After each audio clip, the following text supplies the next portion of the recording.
I grew up like that. I appreciate it. See, she know what I need. She saw my mouth.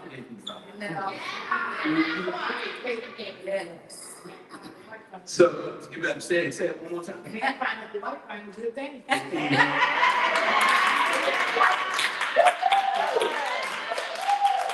Amen. See, we talk about the things that we create and we want to put on the brand, all of the results of all of these beautiful things to show everybody else, but don't nobody want to talk about the many times my mother cried and my grandmother prayed. Yeah. Don't nobody want to talk about that. That's the only thing that I want to talk about. See, because for me, this life has not been a life of ease. I had to learn the hard way. I had to learn the hard way. Yeah. Y'all know the story of the prodigal. Yeah. He is fighting him. That's right. I was not supposed to experience that which I did, but I chose to because God had purpose. So mom said, if this boy ever get a job, then he can just talk. He gonna be rich. I'm still waiting for my next one. I'm still waiting for that richness to be a positive. And today, I spend a majority of my time talking. So I am well compensated for the things that I do, and Mama was right. I hate to admit that she was right. But Grandma has been praying. Yes, sir. Grandma has answered the phone when Mama called and said, I'm going to kill him. And she said, Tracy, you can't kill the baby out with the bathroom. She said, let's touch and agree right now that God is going to put a hedge of protection on you. So with that, he can see his full purpose and potential. Y'all, I ain't know I'm that turn. I just want y'all to know I ain't that turn. When we talk about the prodigal son, we have other things to describe should be vintage. He is that turn. I am still content, even though they cut me. Now, I call myself Toby when we're in the courthouse, but when I go to the people, I'm Kota. I don't want you to know that. So now they told me I got 30 minutes, and 30 minutes seems like a long time until you get to talking, and you're a talking person, and I want to be a good steward of time, so I want y'all to help me out here. How much time we got left? Because I got a story to tell, about 20. There you go. I'm going to rely on you, baby, in the back. I'm going to rely on you for those minutes, like 15. He said I got 15, so that's what I'm talking about.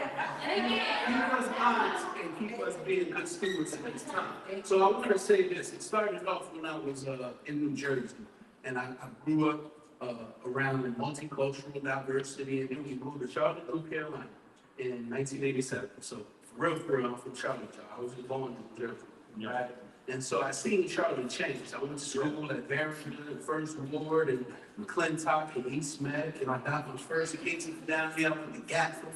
And then next thing you know, we got to get an assessment form, and my mama had a good job, and she worked at U.S. Airways, and so they said, oh, at the assessment, he has a problem. We need to keep him for evaluation. And so I got stuck in Charter Pines over there on Burlington area. I got stuck at Charter Pines. So I went from juvenile detention, juvenile court, to the mental health system. And then eventually when I get old enough, now they have raised the age from 16, but eventually when I would get old enough, I found myself down in the Mecklenburg County Sheriff's Office detention center for the first time. Possession of crack, sell and distribute, and conceal. Carrying kids still up. Those charges eventually got dismissed and actually continued to try to figure out life. See, I had never heard the word cracker before, ever in my life. I'm gonna be 100% bad. The first thing I had ever heard in my whole life was honky from the Jeffersons.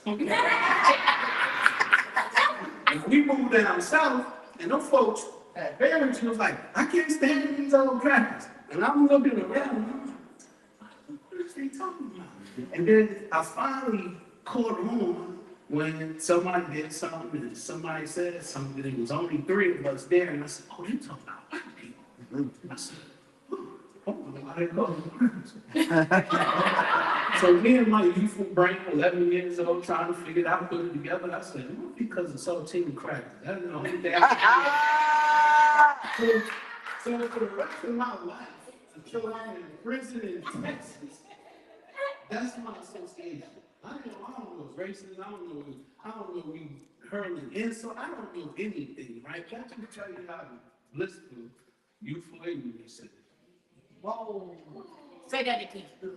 I'm trying to get my life, and I'm trying to understand how I fit in this system of things that seems to continuously be discriminating against me, not treating me fairly in court and in school, putting me on the margins and the sideline. Now, I told y'all I wasn't supposed to be in this situation, right? And so I came from a very well-rounded family. My father was an educator and corrections officer. He had 2 master's degrees, credits towards his PhD. And my mother was an entrepreneur and a hard-working woman who brought me from the ghetto of North to the suburbs of Charlotte.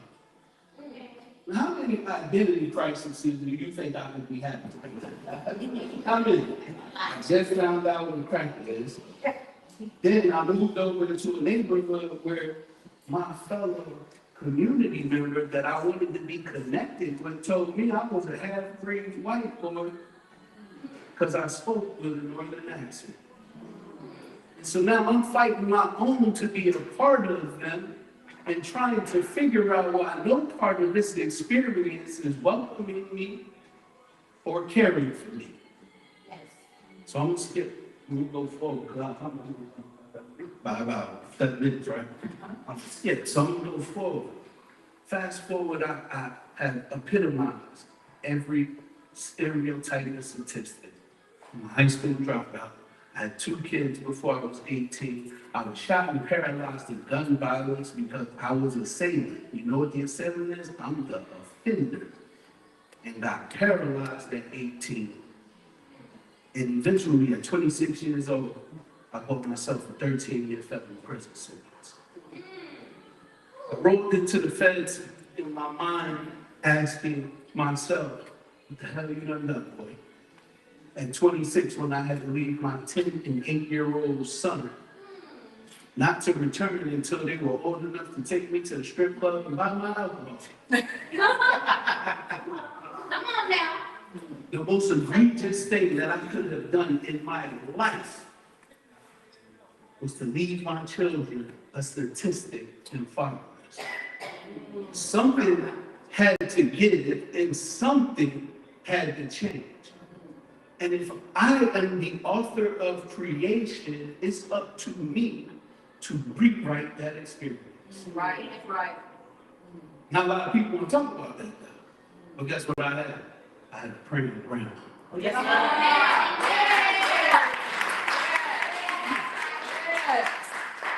Grandma said one day, you're going to be a preacher. I said, I know you're not.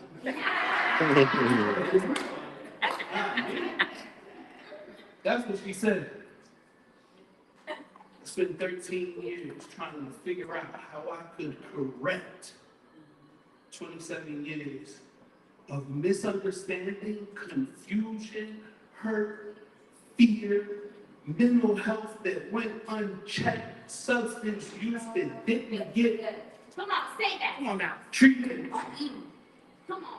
and make that count for something that not only my grandma and my mom and my kids can be proud of, but that the Lord will say when I cross heaven's gate, well done, my good faithful.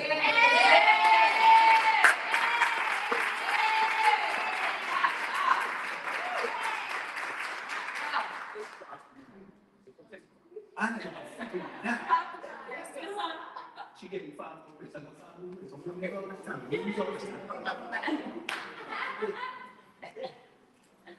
I spent that time cultivating and evolving, not being scared to tell people about the problems, not being scared to be vulnerable and say, it is your greatest misery that becomes your ministry and the thing that you are supposed to give to this earth.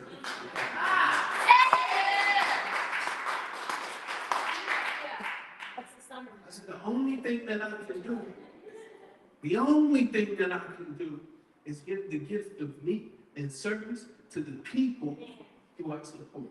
That's it. It's right.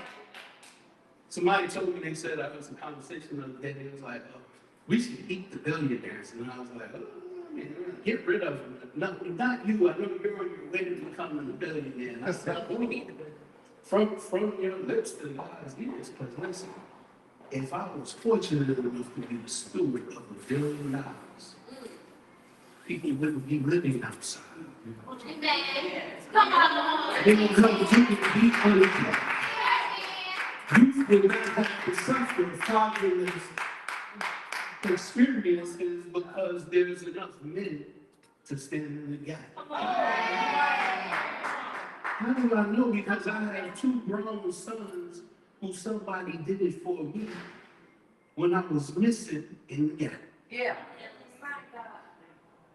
And then I know that it's a part of my purpose to be in service Yes. to somebody's little son Yes. while their father is missing in the gap. Come on. See, so if I get $1 billion, it's something different. Yeah, yes. If I get $1 billion, 1 million people are housed. If I get $1 billion, we have mental health services for people when they're transitioning. Because we have enough community people who show up every day and don't get paid providing these services. Period. Period. So it's possible. We have already proved that it's possible. All we got to do is shift the focus from people being self-centered. Come on, come on. Come on, Yeah. come on. Yeah,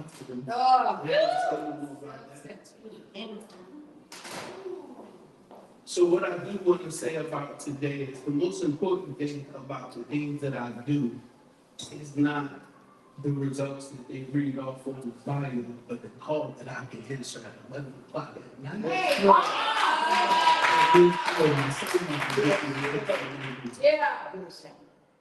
The most important thing is not that you know me and not that anybody says that, this guy right here is this, that, or the third, but that I feel good that today I did my best to be in service to humanity.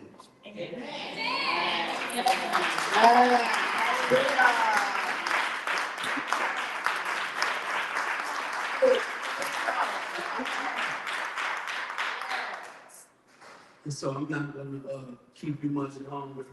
I just want to show my gratitude to everybody who has allowed me to share a little bit of me. I also want to encourage you to share a little bit of you. Don't be embarrassed by the things you struggle with, because God's angels make sure that you get what you need. Yes, that's right. Unless you speak it from your lips. That's right. That's right. We have already been far enough down the road in all our chaos, mistakes, and anything else you can think of, and know that it ain't that serious. What is serious is making sure that you get and have what you need and want. Yeah. And then you use your own experiences to support and impact other people, because they're waiting in the wave, not knowing how to ask for support. And sometimes when you show up and you share, you give them permission to be vulnerable and do the same. That's right. That's so right. So all I want to do in this moment is say thank you. I appreciate you. Yeah. Thank you.